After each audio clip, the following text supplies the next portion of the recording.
Salam jumpa dengan saya Admin A di channel Darah Biru Raja-Raja.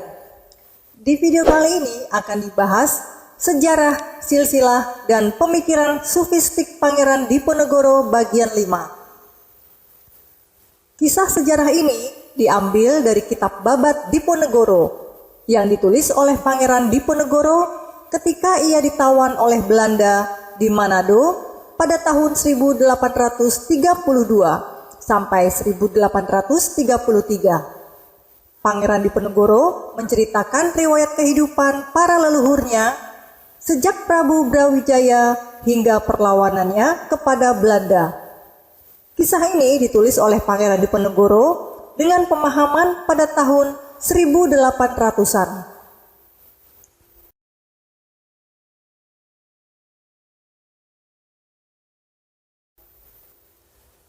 Seluruh para wali bersyukur atas karunia Allah, atas berdirinya Kesultanan Demak di bawah pemerintahan Sultan Bintara.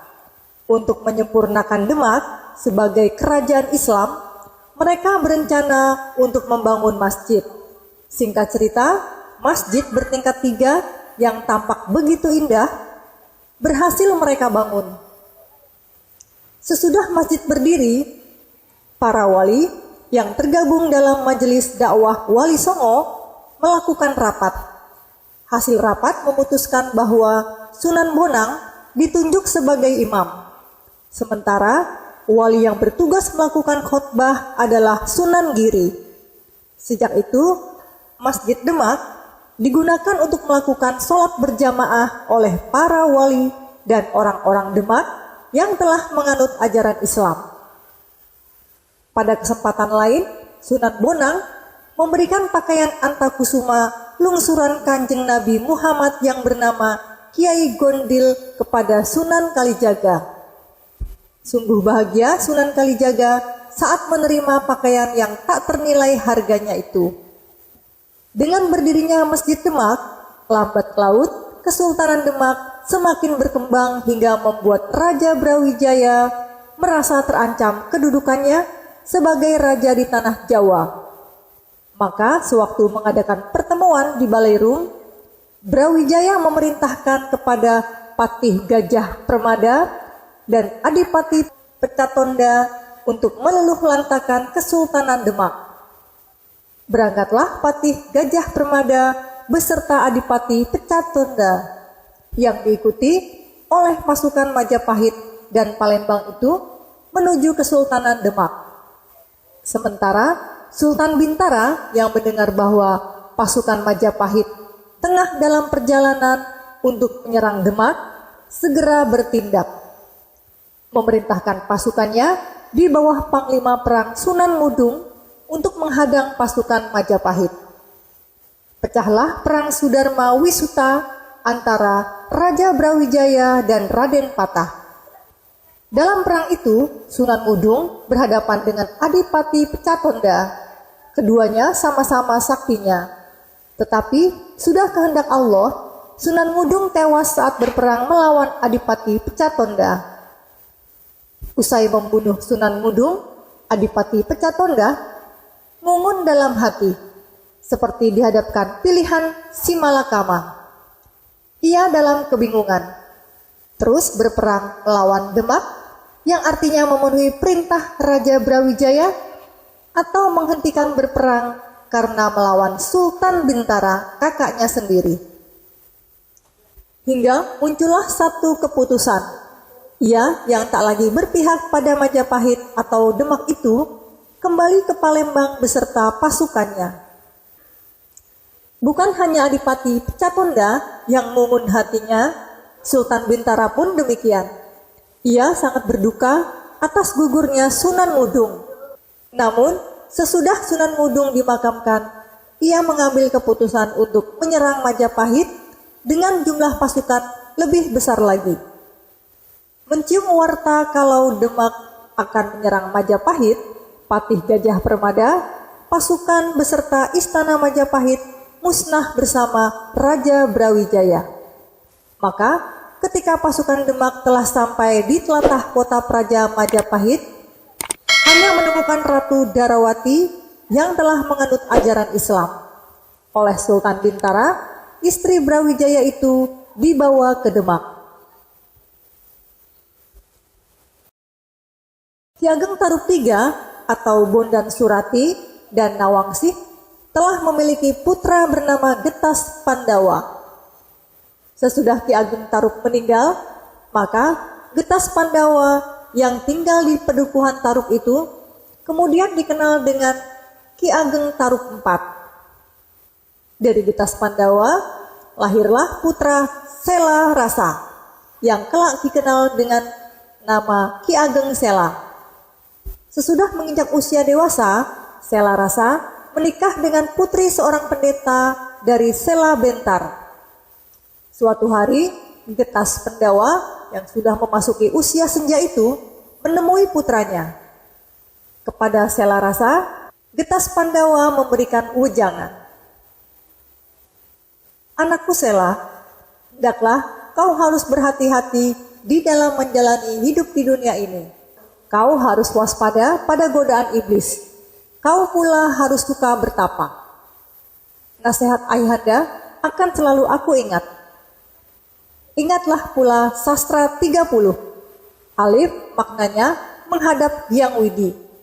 Merasalah bahwa hidupmu hanya titipan. HB bermakna bahwa kebenaran anggapan dan tindakan manusia bila bergerak dalam hening. Kemana setiap tujuan, hendaklah waspada. Bila diam, ada di mana manusia bergerak. Bila terusik hatinya, heningnya di mana. Bertapanya hati bila menghadap yang sukma. Jangan mengikuti hawa, selalu waspada. Bila manusia ada, beradalah dalam karya. Jangan sekedar ada. Sudah jelas manusia dijelmai rasa dan nyawa. Sebab itu, jangan menyerupai sampah yang mengikuti arus air. Jangan seperti sampah yang terombang-ambing di lautan lepas. Ikuti perintahnya. Selain alif dan hb, aksara apa lagi yang mengandung ajaran mulia bagi dan berguna dalam hidup Ananda ayahanda? Aksara jim. Getas Pandawa sejenak terdiam untuk mengambil nafas dan menghembuskannya dengan lembut. Mengandung ajaran bahwa manusia dikaruniai panca indera. Panca indera harus dikembalikan pada yang tunggal. Bila tak demikian, manusia akan mendapat malapetaka. Selanjutnya, Ananda, aksara apa ya Anda? K, dal, re, dan z. K bermakna bahwa di dalam K, sesuatu yang baru tidaklah tampak. K besar, tak lagi menengok halal dan haram. Semuanya sudah lebur. Dal, derajat semua orang adalah sama. Dal besar, jalan untuk selalu ingat. Sementara, ingat dibagi dua, yaitu ingat kepada jalan kehidupan dan ingat kepada jalan kematian. Re artinya rahmat. Sejatinya manusia buta, tuli, bisu, dan kosong. Bila manusia dapat melihat zat ilahi, maka ia mendapatkan rahmat.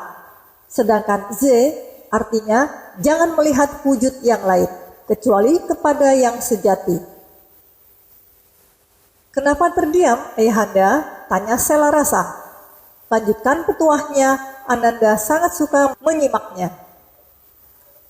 Ketahuilah makna dari aksara-aksara selanjutnya Ananda. Aksara Sa artinya syarat untuk mengetahui diri sendiri. Saat segala rupa tak bisa diceritakan dan tak perlu diperdulikan. Klat, sesuatu yang sudah hanyut di dasar samudra tak bisa diduga.